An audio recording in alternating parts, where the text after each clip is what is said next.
So we are here with the Arrow series GNSS receivers. This is Arrow 100.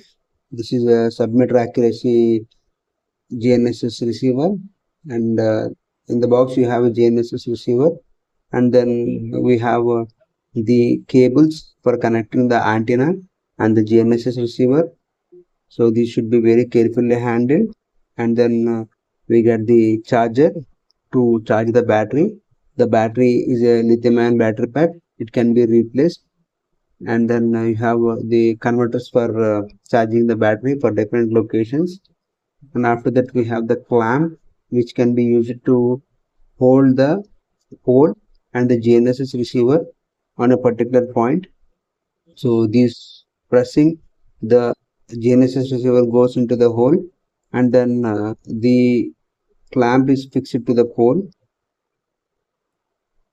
So you can loosen and tighten up.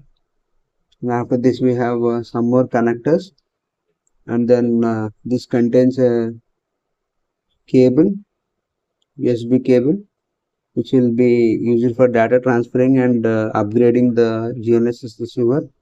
And this is the antenna. This antenna is for acquiring the signal, and this we connect it to the pole, and the other end we connect it to the receiver. In the EOS we have Arrow 100, Arrow Gold, 200, like that, and many more models.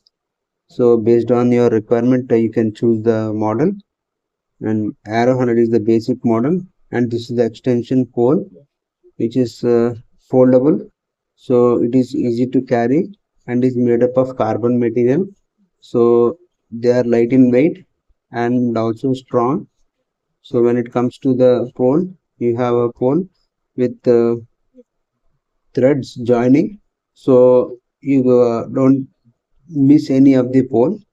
So these poles are fixed to each other by turning and then tightening the screw inside. And after this you go to the field and then connect the GNSS receiver. This GNSS receiver is having a spirit level, so it will directly show you whether you are keeping the point exactly in the center or you are going for any tilt.